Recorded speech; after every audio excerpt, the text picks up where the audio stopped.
Hello guys! Hello! This is for Virgo. Virgo, welcome dito sa aking channel, Kapalaran 888. Welcome. Alamin natin Virgo, ang message sa'yo ng baraha. This is from February 17, 2026 hanggang next year, 2027, na Chinese New Year.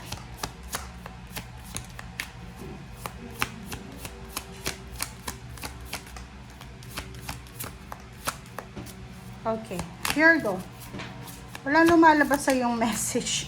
Okay, risk it. Accept yourself. And forgiveness heals. Wow. Okay.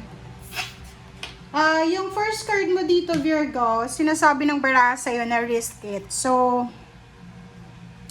kung may gusto kang gawin sa taong ito ng 2026, yung parang may gusto kang gawin pero natatakot ka na mag-fail, natatakot ka na masira yung diskarte mo.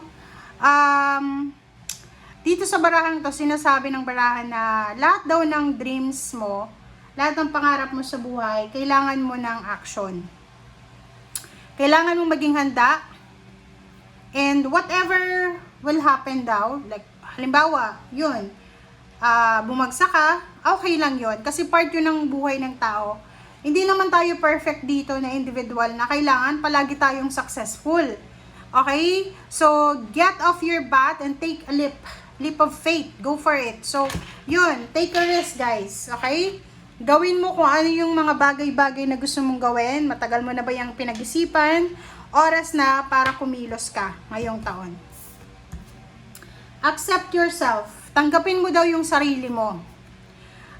Dito sinasabi ng baraha na while there's a time and place for self-improvement, today's focus is on everything that's already great about you. So, ngayon daw ay bigyan mo ng focus yung kung ano yung meron ka. Be thankful, be grateful sa kung anong meron ka. I-let go mo yung mga bagay-bagay na naiisip mo na wala ka. Kasi wala ka pa niyan, ba't mo pinoproblema? Okay? So, tanggapin mo yung sarili mo and mahalin mo yung sarili mo and huwag tayong masyadong maging perfectionist. Okay? Forgiveness heals. Okay. Patawarin mo yung sarili mo, Virgo. Patawarin mo yung sarili mo, patawarin mo yung ibang tao, i-let go mo yung old story, alisin mo yung guilt, yung blame. Lahat ay magiging okay, including you, okay? Lahat ay nasasaktan, lahat ay mag-heal. Surrender to God, surrender to the universe, your health and happiness. Well, thank you. Wow! Virgo. Ang ganda ng message mo, Virgo. Okay, next card tayo.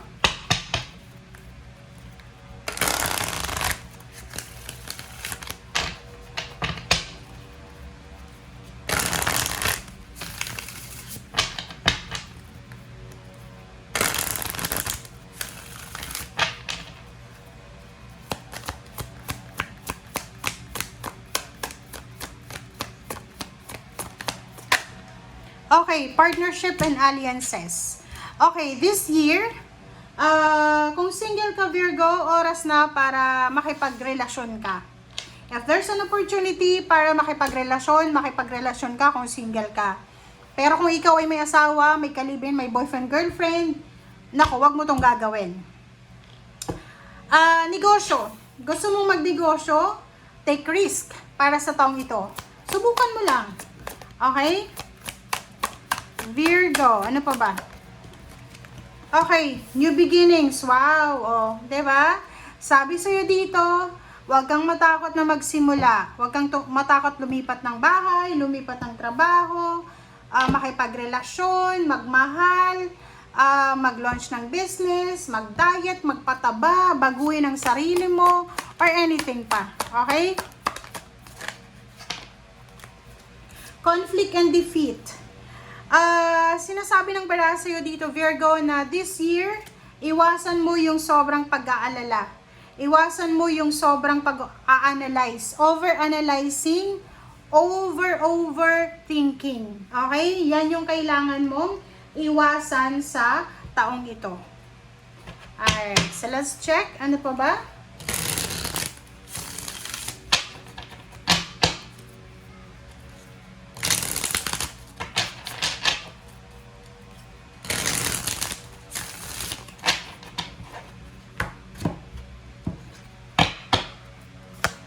Okay, so Three of Swords. This is pain and heartache. So, if ever lang na you're still clinging sa mga pain and heartaches mo, sinasabi ng barahan na forgive, heal. So, kailangan patawarin ang sarili mo, patawarin mo yung ibang tao, iwasan mo yung maging perfectionist ka. Okay? Sa usaping emotion, love life, sinasabi ng baraha, may mga Virgo dito na pwedeng galing kayo sa mga relationship na hindi maganda. And this year, sinasabi ng baraha sa'yo na you need to move on, let go, and you need to start over. New beginnings eh. So, sinasabi ng baraha, lahat ng pain and heartaches mo, kailangan mo siyang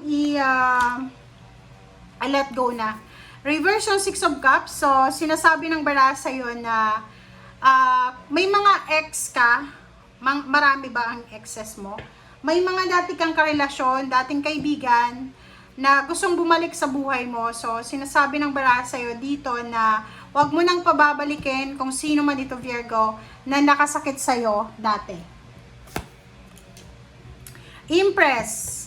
Nakikita natin yung pregnancy, maybe unexpected pregnancy, pagpapapayat, pagda-diet, pagbabago ng ilong, rhinoplasty, pagbubuntis. There's a new beginnings na sobrang magdadala sa'yo ng inspiration and motivation. Diba? So, nakikita din natin dito yung, yung travel. Maybe you are traveling, you're collaborating with your friends or with someone else na, like halimbawa magkaibigan kayo, nag-iisip kayo na magpa-rhinoplasty together, or magpa-botox together, or kung ano man yan na plano nyo together. Seven of Wands. So, sinasabi ng baraha sa'yo dito na if you're married, sinasabi ng baraha sa'yo dito na kailangan mo daw na ipaglaban yung relationship mo. Kumbaga, if you are in a relationship, kahit boyfriend and girlfriend pa lang, or live-in partner Virgo, sinasabi ng baraha na kailangan mo daw mag-effort. Okay? Kailangan mo mag-effort kasi possible na may pagdaanan kayo na emotional disturbances ng iyong karelasyon. Good news, communication, including sa pera, relationship, ang nakikita natin dito. So, i-welcome mo ang magic, i-welcome mo kung ano man ang magbabago, lalo na sa pera. So, kung may trabaho ka sa ngayon, sinasabi ng barahan na pwedeng hindi pa yan yung magiging trabaho mo for the whole year of 2026 kasi pwedeng may mag-offer sa'yo ng love life na kasama yung trabaho. Or maybe, sinasabi ng barahan na makakatanggap ka ng email, ng chat from someone na may gusto sa'yo sa loob ng company. Okay? Thank you guys. Bye!